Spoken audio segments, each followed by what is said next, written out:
Mahasiswa dari STIK Stella Maris Makassar, saya dari tingkat 2A dengan NIM C2014-201026.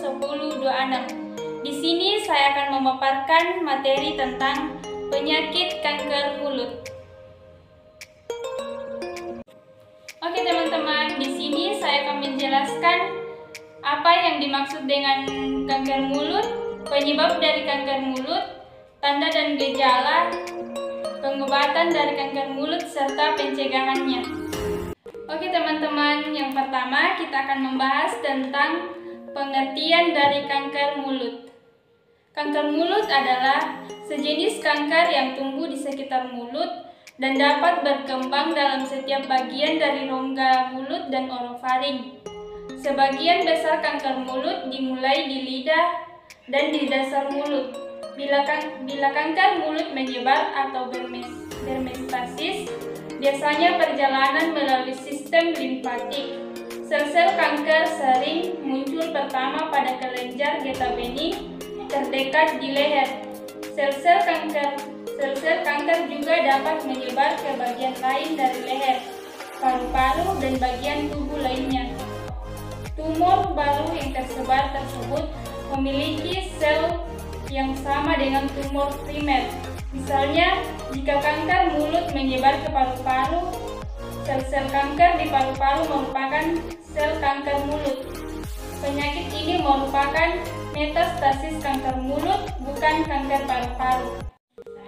Kanker mulut termasuk penyakit berbahaya seperti kanker lainnya yang akan mustahil membawa penderitaannya pada kematian. Kanker mulut yang timbul di lidah biasanya berbentuk benjolan atau timbulnya daging pada lidah. Kanker mulut tersebut akan menyebabkan terjadinya pembusukan atau ketika pecah akan terus mengeluarkan cairan. Kanker mulut yang berada di lidah akan terlihat seperti sariawan yang besar. Lidah akan berlubang dan kian lama akan bertambah besar.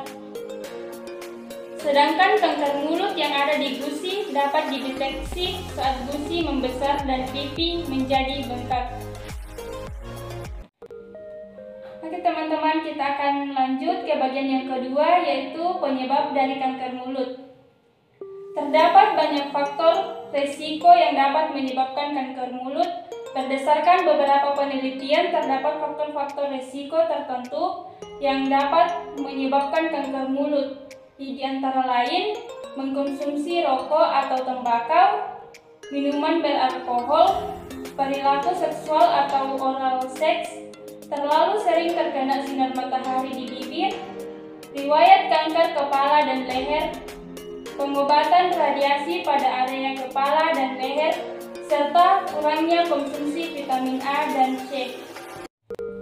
Yang ketiga, tanda dan gejala dari kanker mulut. Beberapa tanda dan gejala yang sering dijumpai pada penderita kanker mulut antara lain sariawan pada bibir yang lama tidak sembuh, bercak di dalam mulut atau bibir berwarna putih, merah atau campuran merah dan putih, nyeri pada bibir atau mulut, pendarahan di mulut, kehilangan gigi, sulit atau nyeri saat menelan, sulit memakai gigi palsu, benjolan di leher, dan terjadinya nyeri pada telinga.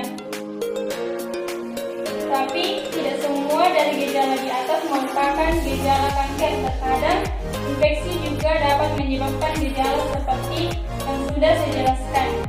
Untuk memastikannya, Anda perlu memeriksakannya pada dokter yang ahli. Selanjutnya, beberapa pengobatan dari kanker mulut. Yang pertama yaitu operasi. Terapi paling umum digunakan untuk kanker mulut adalah beda atau operasi. Tujuan dari operasi ini yaitu untuk mengangkat sel-sel kanker hingga kelenjar getah bening di leher dan jaringan lain di mulut. Operasi dapat dikombinasikan dengan terapi radiasi. Yang kedua, radiasi atau radioterapi. Terapi radiasi atau radioterapi adalah jenis terapi lokal untuk tumor kecil atau untuk pasien yang tidak dapat dioperasi. Terapi radiasi ini dapat digunakan sebelum operasi untuk membunuh sel kanker atau untuk menghancurkan sel-sel kanker yang mungkin tertinggal di daerah tersebut. Dan yang ketiga yaitu kemoterapi. Kemoterapi adalah jenis kanker yang menggunakan obat anti kanker untuk membunuh sel kanker. Kemoterapi biasanya diberikan melalui suntikan. Dan yang terakhir yaitu pencegahan dari kanker mulut. Ada beberapa pencegahan dari penyakit kanker mulut. Yang pertama yaitu menghindari cahaya matahari langsung untuk mengurangi resiko terjadinya kanker bibir. Yang kedua, menghindari alkohol, tembakau, dan rokok yang berlebihan yang dapat mencegah hampir seluruh kanker mulut. Yang ketiga, memperhalus tepian gigi yang patah dan atau menambalnya. Yang keempat, mengonsumsi vitamin antioksidan seperti vitamin E, C, dan beta-karoten. Yang kelima, menghindari makanan dan minuman yang masih panas dan dingin. Yang keenam, rajin membersihkan atau menggosok gigi. Dan yang ketujuh, rajin berolahraga agar kesehatan tubuh bekerja. Oke teman-teman, demikian yang dapat saya jelaskan mengenai penyakit kanker mulut. Lebih dan kurangnya mohon dimaafkan. Sekian dan terima kasih. Salam sehat.